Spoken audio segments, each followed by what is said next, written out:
Of the top business news now, our business editor Kate Moody's here. Welcome to you, Kate. Now, shareholders at Twitter have voted in favour of selling the platform to Elon Musk, even though the deal was called off months ago. What's going on? Well, it means that the future of this deal is really going to be decided in a U.S. courtroom in the weeks or months to come.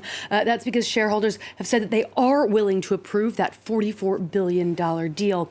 Now, Musk has tried to call off the sale, saying he doesn't accept Twitter's figures about the percentage of fake accounts on the platform. Twitter has sued the Tesla CEO for breaching their initial agreement, as Cami Nedlek explains. In the option selection, Elon Musk is a prolific tweeter, once even using the platform to ask whether it was dying. But as he tweeted, he was buying up stock.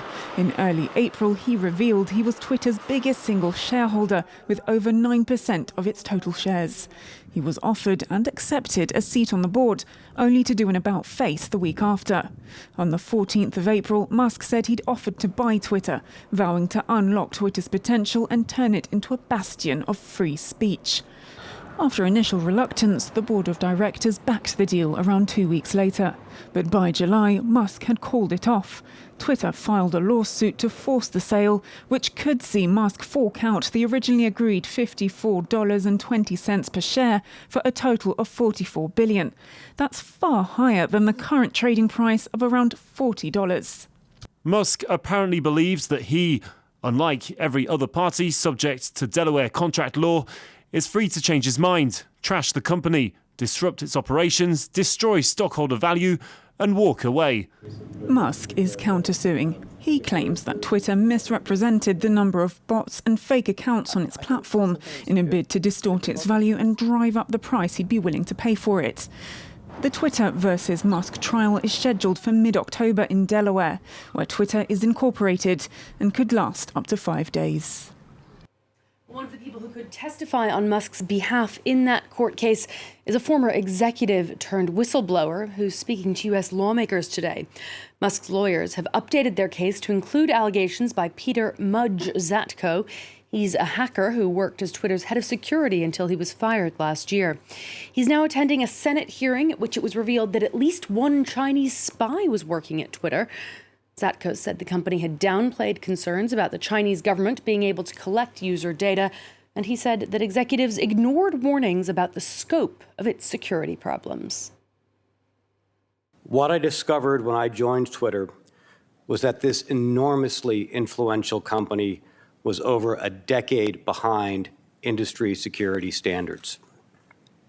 The company's cybersecurity failures make it vulnerable to exploitation, causing real harm to real people.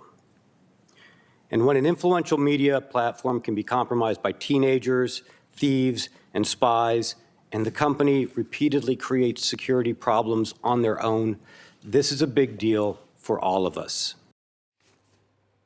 Inflation in the United States was higher than forecast in August, when most economists had predicted the rate of inflation would drop as petrol prices stabilized.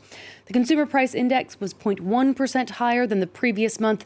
That's 8.3% on an annual basis. It is an improvement on the 9.1% peak that we saw in June, but still hovering near the highest levels in 40 years. The numbers will add pressure to the U.S. Federal Reserve to continue raising interest rates. The central bank is widely expected to raise rates by another 0.75 percentage point for the third time in a row at its policy meeting next week. U.S. President Joe Biden saying it would take time and resolve to bring inflation down. Well, that hotter-than-expected data weighing on Wall Street. U.S. stocks have deepened their losses. The Dow Jones shedding some 950 points this hour, nearly 3% there. The S&P 500 down about 3%. The Nasdaq over 4%.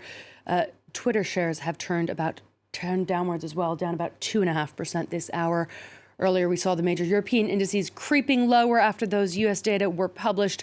Losses of more than 1 percentage point in each London, Paris and Frankfurt.